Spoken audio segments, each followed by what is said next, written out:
Hey everyone, it's Robert here, aka Darkly Luna, and today I'm going to be talking about the game Neverwinter by Cryptic, also owned by Perfect World. If you know anything about MMOs these days, you probably know that Perfect World is well known for all their microtransactions. Star Trek and Champions Online suffer from it probably the most, although Champions is by far the worst, considering that you have to pay for just about everything. Neverwinter doesn't suffer that badly. You could easily get from level 1 to 60 without having to spend anything at all. It's not even like Rift in the regard that every 10 levels or so you don't even have the option of buying a new gear set. Most of the transactions are cosmetic or account based. There's not really anything that you absolutely must have. It's all just neat to have or just a slight advantage. That said, I have spent money on this game.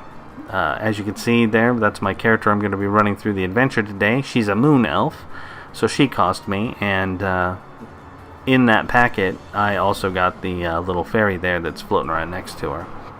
Anyway, subscribing to these games doesn't even really make any sense anymore. They've pretty much gone away from any real benefit to it. I couldn't find a good one in Star Trek. I mean, you get stuff monthly, I guess. I don't know. I didn't play long enough, I suppose. But in this game, what I like the best, what I'm really happy with, is that anybody, can hop in and use the Foundry. Well, I shouldn't say anyone. You do have to get to a certain level before you can use it. I think it's level 10. But after you do that, anyone can get in there and make their own modules. These adventures are designed with the exact same tool sets that the developers have for the most part. You can't make your own cutscenes and you can't do your own voiceovers, but beyond that, you have all the tiles. You can do the floor plans. You can get pretty creative too. You've got building blocks that you can design things if you're that out of control. The dialogue editor, it's a little cumbersome, but it's very, very powerful, and that is the foundation upon which I built my module, and that's what we're going to go through today. The module is called Bloody Good Time, and it's got some characters from Glamour Shadows. Ophelia Dupree and Algier Stanton make an appearance. They pretty much are the ones giving you your assignment. When you get to the actual place that you got to do stuff, they're there, and you can have a conversation with them, and some of their trademark quips are in there. It's very much just like the book. It's just set in the Forgotten Realms instead of in the modern day urban, crazy, God knows what city. So why don't we just hop in and we'll talk more as we play through the game. So diving right in, this is the catalog for the adventure. You can see there's some text there that you can read when you grab it. I am accepting it, and we're going to go and start it on up. So that's what the board looks like when you're about to grab one. You don't have to be at this particular board. There are plenty of places to grab adventures in the game. Some of them are specific to the area. So like, for example, I made this one so you can stay pretty much in the hub, which is called Protector's Enclave. Other people have made it to where you have to go to the graveyard. Yeah, it's whatever you want to do. For the most part, you can set it up the way you like. So here we are in the Society Safe House. We're going to come in here and we're going to meet Gavin. He's the head investigator of the Society. He kind of commands all the other investigators, Ophelia and Algiers included. You can be a jerk in my module, as you can see there. You can be snarky. You can he'll give you some snarky back too, it looks like.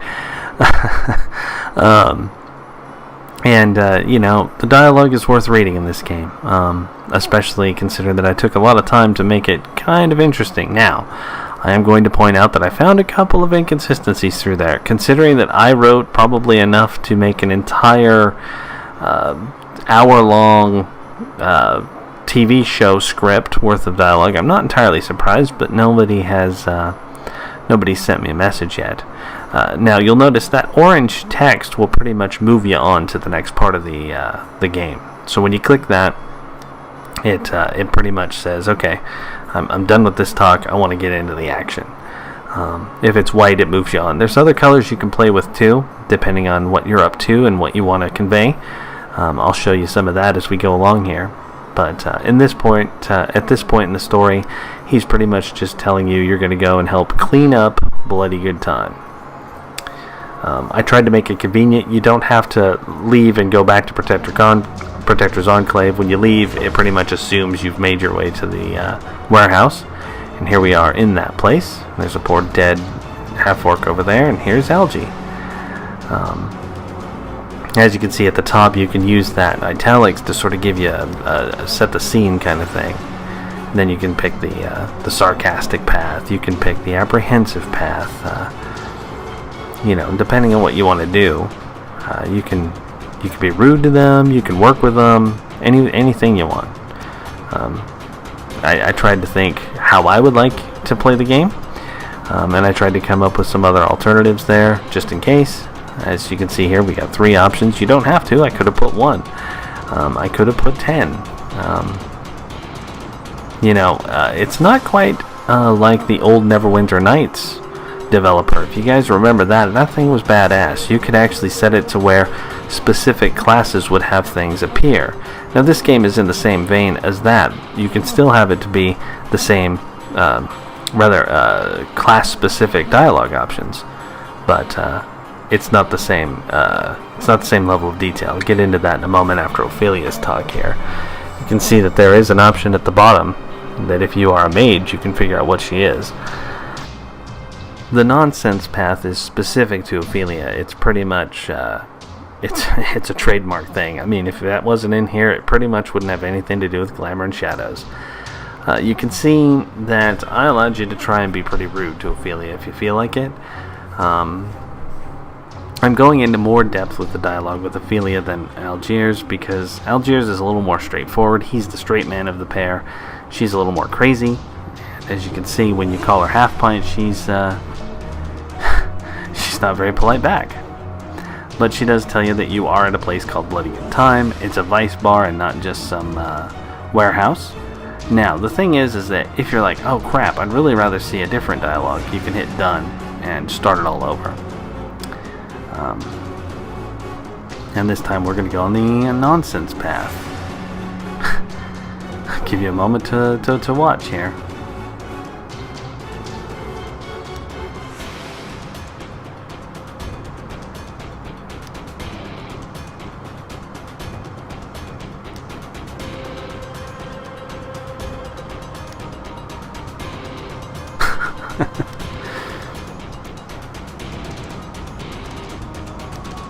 I really wanted to be able to let Ophelia just kind of go nuts here. And there she goes nuts.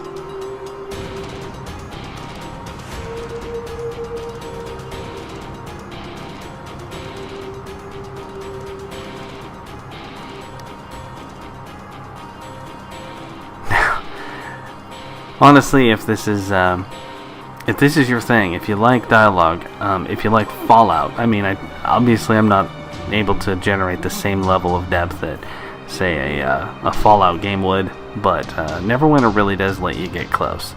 Obviously, also, Neverwinter Nights was way better, in that you could have dialogue options appear that were based on gender, on alignment. They were very in-depth. I made one that was so out of control. The dialogue alone took me 3 days to create, and the stupid level, which was a pathetic little farm, took 25 minutes. I just really wanted to get a very in-depth experience of conversation in there. I couldn't do that here, but I could give you a good sense of the book and the characters and let them really come out here. As you can see here, you can tell her that you're not entirely sure that you're up for this task.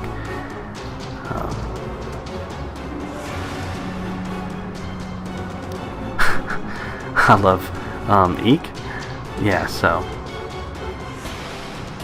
the after you finally accept the key, after you've gone through whatever dialogue options you want to hit with Ophelia, we're gonna finally get to the killing. Now, I wouldn't call this a combat heavy module, but it does have a fair amount of ass kicking right off the bat. So I am gonna fast forward through some of it for you and just have a little bit of the fighting. Here goes the first. You can see my little 40th level thief go to town here. And Tinkerbell not really doing a whole lot of help, but yeah, she's fun to have around. She complains about how adventuring is dangerous work and how everything looks better in the sun. So, those are the objectives up there. We've got to clear a whole bunch of places, as I said. I'm not going to go through all of those. We have cut away, and the whole place is cleared. Now it's telling us that we should find a survivor. I am going to show you there is something else I did. You don't have to set it up to where everyone gets killed. You can set it up in such a way that the objectives may be there, but maybe you didn't do them all. Or maybe there's monsters that aren't part of the objective. I guess that's what I'm trying to say. And behind this door that I'm facing, there's some orcs hanging out in there, and they have nothing to do with the story. They're just rampaging around. And so we'll step inside.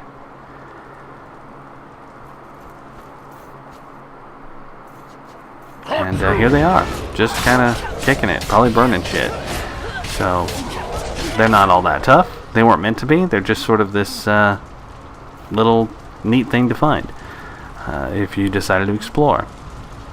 I'd like to point out that Bloody Good Time seems to be very creepy, since there's coffins and bodies laying everywhere that probably weren't part of the initial problem. So here we're going to talk to the Lady Mistress. We found her dying over here after we cleared the establishment. She thinks we're with the bad guys. We can be rude, or we can kind of talk her down. But anyway, as we can see here, she succumbs to her wounds, as it were. If you're sentimental, now's the time to cry. Otherwise, we're just going to kind of move on and get that damn key. Clearly, we need to get to the elite area to finish clearing this place out. And I'm very glad that the game continually lets me know that things are happening for other players, like especially the ones in German. That's especially nice. Thank you very much, System Notify. Now, there is something else. I mean, it's not like it's hard to find the damn key.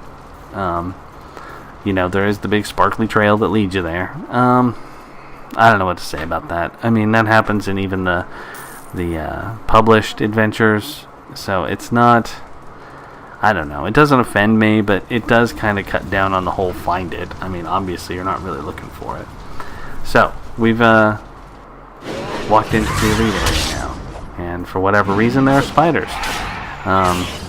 At this point I'm hoping that the player is starting to realize that maybe there's something worse than the cults here, or maybe the cult has brought along some nasty stuff. I would like to point out that though you haven't seen the other monsters, they were mostly just fiends and stuff. They weren't actually cultists. Now, we were expecting to find blood cultists in this place, so finding spiders and orcs and fire monsters is not exactly it's not exactly helping the cause. So I'll show you some of the rooms in here. I built all of these rooms. This is for the gentleman who is discerning and wants some action, I guess. Anyway, we're going to plunge deeper into the ladies' apartments that the Lady Mistress was talking about. See, that one's pretty screwed up. There's a spider down the hall. He's just chilling, so we'll come in here and take these guys out. Now, these spiders are meant to be pretty nasty. Two of them is really bad because when you kill them, they burst into multiple ones. I'm not entirely sure what they were doing in here. Obviously, interrupting an intimate interlude and feasting. It would have been awesome if I died for the very first time on my own module, but no. Tonight I will not be dying. Spoiler alert. And one more down. Come back and get some loot. It's important to note that as a designer, you have absolutely no control over the loot. It is completely based on the database table that the developers have created. That's all server side. You have absolutely no control over it. Many designers post in their description that they don't have control over it. For whatever reason, I don't know how players don't know this already. Maybe they send hate mail and say, why didn't you give me an epic? But whatever the case. The loot is just standard stuff. You get coins, you get rare drops, you get whatever. This place is twisted. Not sure why there's bodies there. So, we're off to figure out what's the deal with the private club door. Gotta walk. Inspection in this game can be done many ways. I picked an easy way where you just have to get close to it. It'll give us a system notify. As you can see, the door's not going to be opened with a key because I have eagle vision and can tell from 20 feet away. And I need another way to open it. Fortunately, the game tells us that there's a dead spider over here. Now, he's supposed to be dead.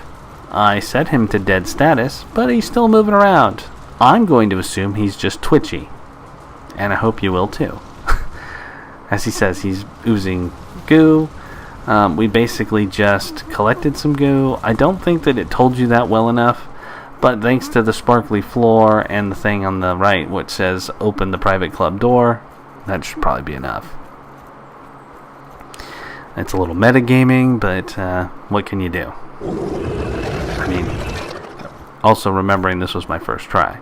So, the private club. This place is... there's no way around it. It's wrong. We've got some nasty portraits. We've got this portcullis. And then we've got cages. When you come in here and you start looking around, you're like, well, there doesn't seem to be anything in here. As soon as you walk out, you get that. There's a chilling scream of total glee. Definitely not from a sane person.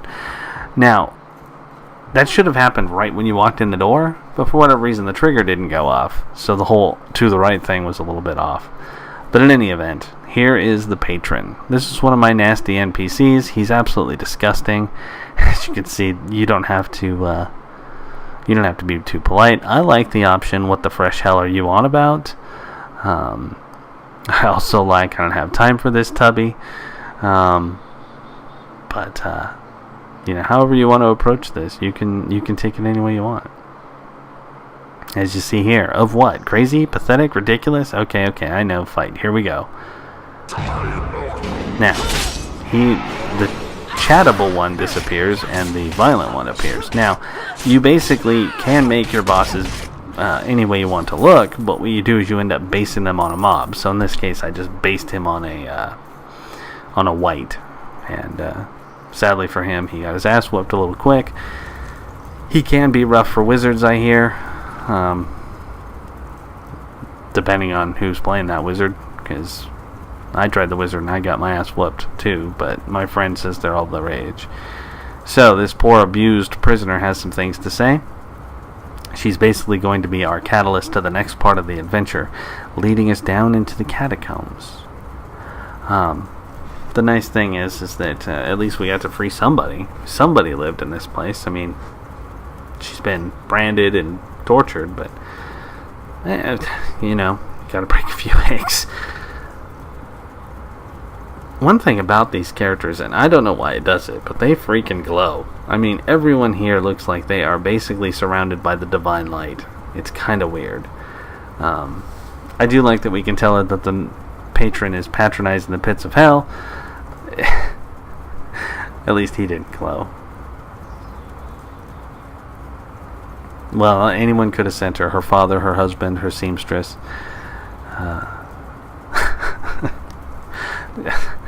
Yeah, I mean, some of this just comes straight out.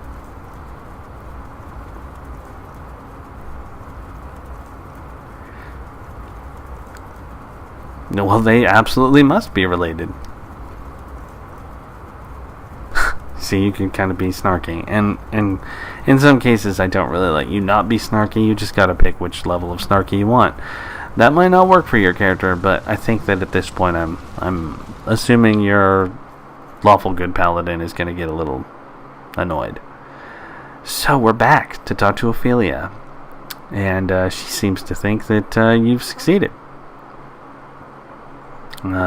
Slowly, apparently, based on that, comparing you to a half-dead snail in a sodium bath. I do like that you can let her know that she did a whole lot of nothing, and that's important to point out because Ophelia can be lazy. You have to read the book to find out how.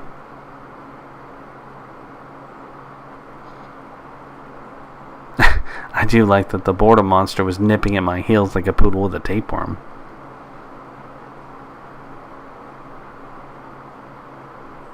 And as you see there, we're going to go for the poor poodle comment. And Ophelia feels that the poodle's a jerk. So, if you recall at the beginning, and you may not have been reading, and that's totally cool, I'll just fill you in very quickly. Algiers sent us to Ophelia to ask about Bloody Good Time. And now that we've talked to Ophelia, she says to talk to him because she's certain that he's been here before. And now he's coming clean in a little bit.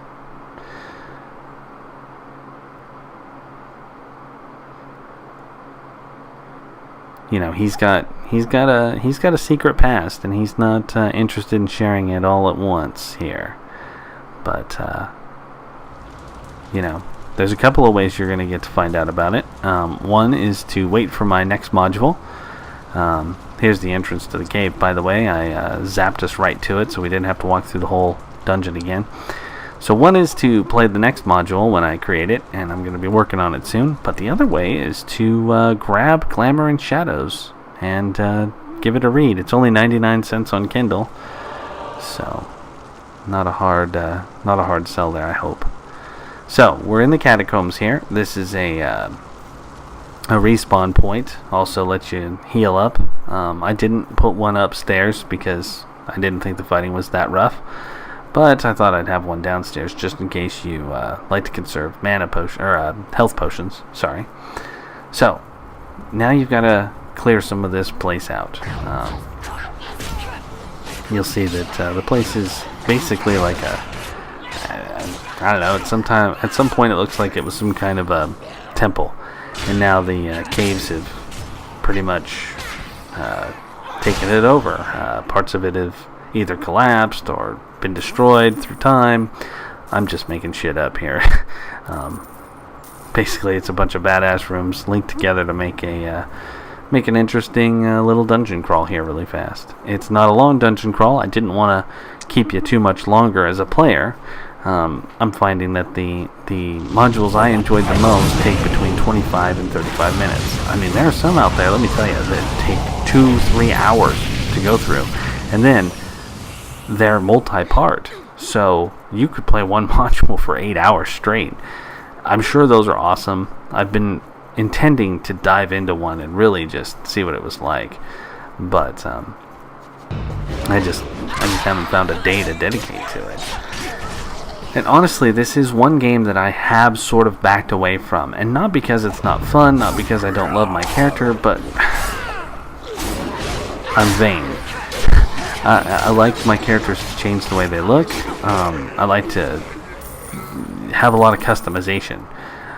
It's what turned me off from ESO mostly, because the stuff just started looking all the same.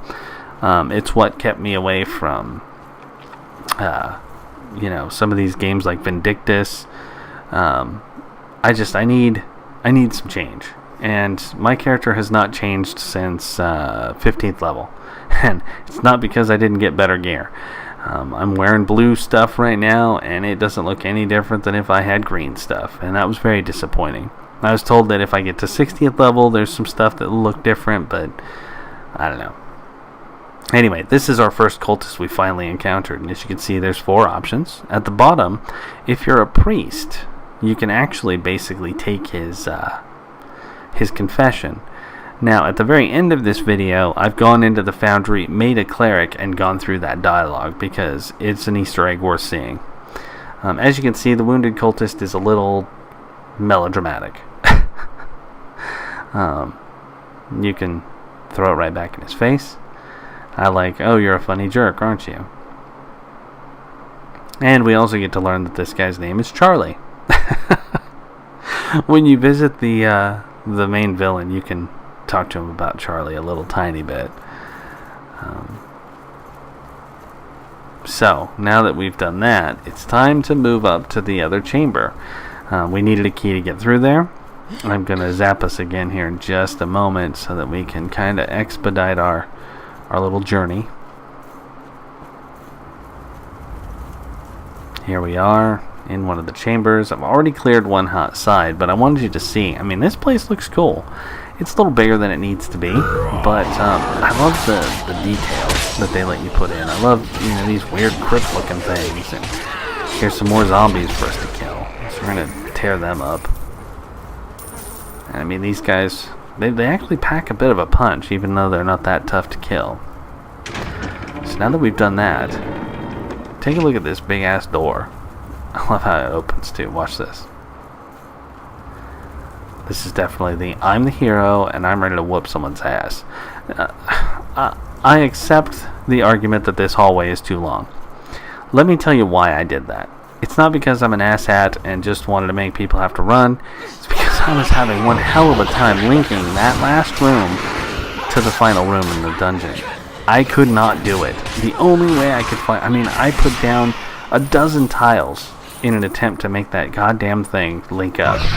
Finally, I got it to work, but I had to use that long tunnel. Well, and believe me, the worst was when I had like 27 of them linking. I mean, the place was way too big at that point. I'm going to use my encounter power here in just a second. You can see what that looks like from the rogue's perspective. Grab everybody, and then here we go. Bouncing around like a boss.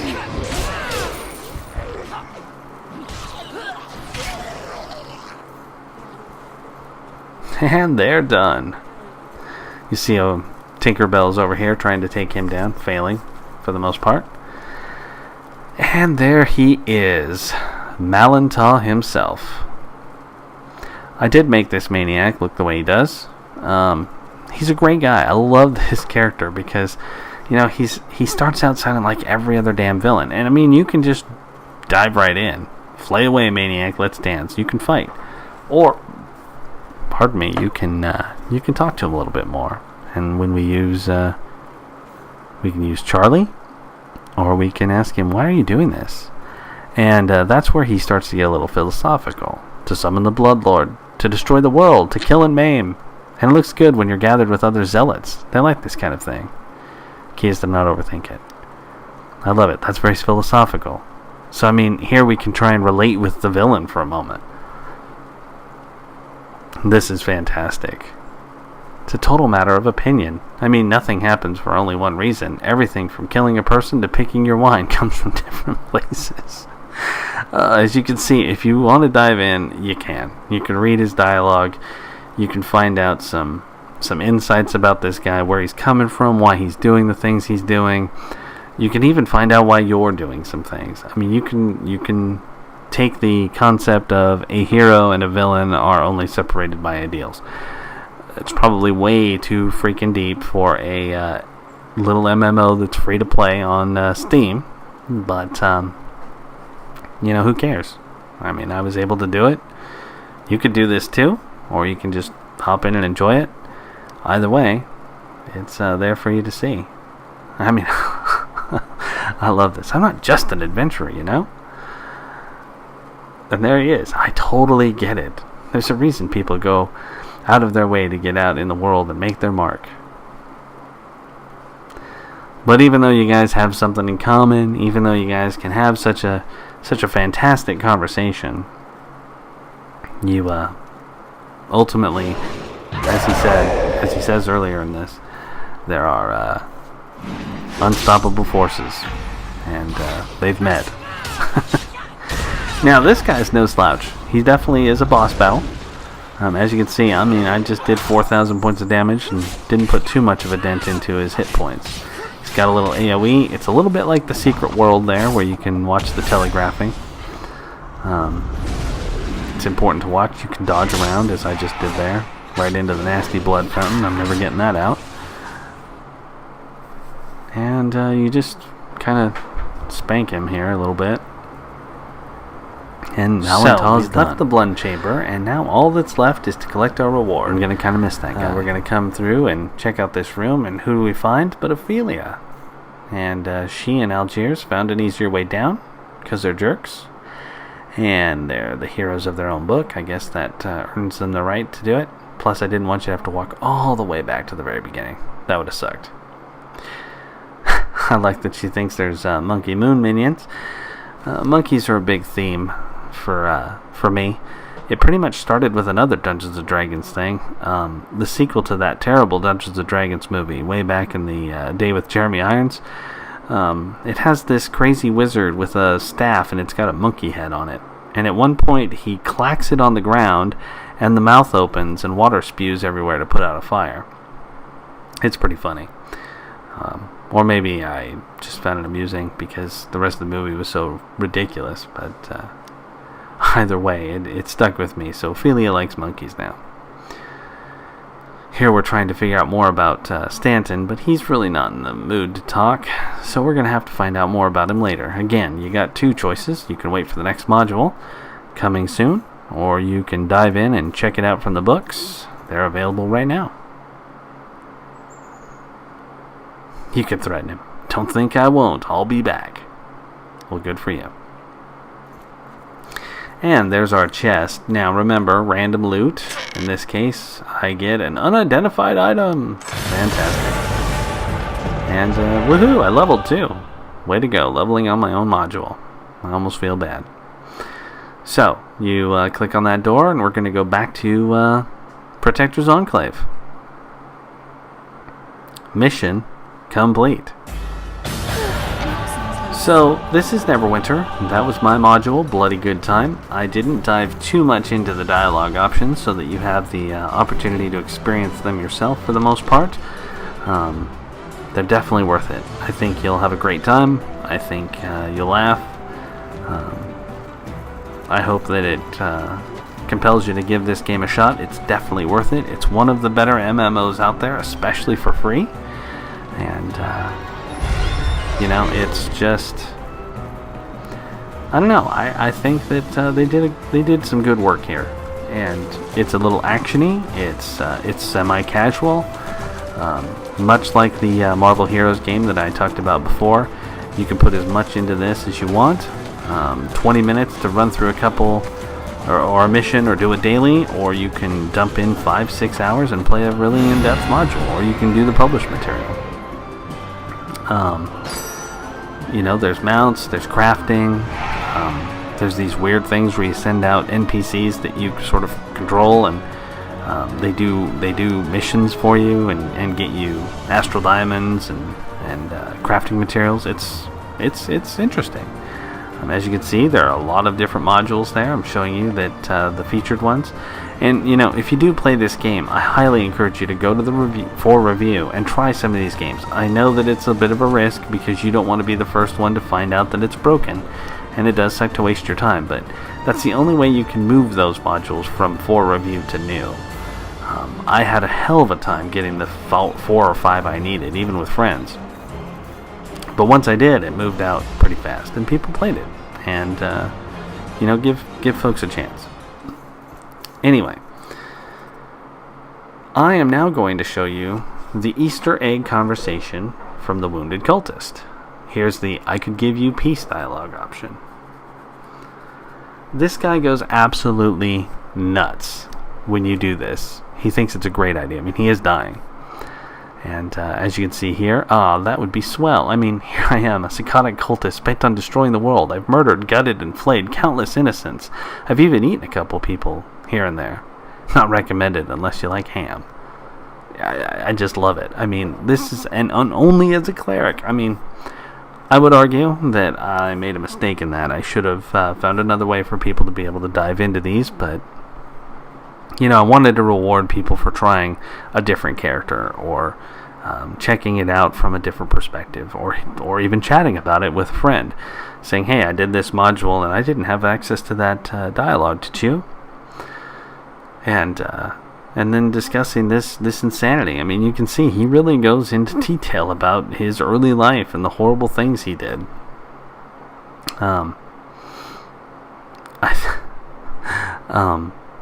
there are a few things you're not allowed to do in the dialogue, so I had to skirt around it. Language is very restrictive. You cannot use the word bastard even. There are other things you can say, but most profanity is just not there. So, as you can see, I wrote quite a bit for this guy. He's out of control. I do like that at the end you're pretty much convinced that he has done so much bad in his life that even your god is not going to not forgive him. Now the thing is also about this is that it is just a tangential conversation. However you choose to go, you do need to get back to the original dialogue and actually go through one of the other options in order to get the key to move on to the next part of the module. This is just, as we say, fluff. It's just something to give the world some depth and make you feel like you're in an actual place of the game, a real world, instead of just the a little immersion in the world, as opposed to what we normally get from these, where we just skip them, skip the dialogue, skip the quest text, and look at our mini map and our journal to determine what exactly we need to do. So that is Bloody Good Time.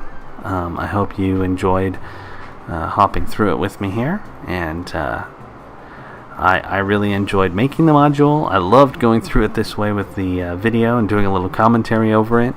I hope that you give the game a try. It's definitely worth it, as I said. You can grab it on Steam for free right now. Just download it and you get 2 free character slots. Any more you need to buy. You can get companions like Tinkerbell there and hang out with them. But definitely worth doing, and I really appreciate you guys being here today. So, as always, if you enjoyed what you saw here and you want to see more, you want to read some reviews, you want to dive into what else we do, you can check out www.5pointreview.com. And if you really liked this story, or this intrigued you at all, and you want to learn more about my books or the music we do with Dark Repast Publishing, you can find us at www.roberthazelton.com. And if you're interested in our music, you can find that at www.dnbs-music.com. So be sure to comment below if you have any thoughts or ideas, if you want to see something reviewed, videoed, or talked about, and we'll do what we can. Other than that, thank you again for stopping by, and we'll see you next time. Thanks.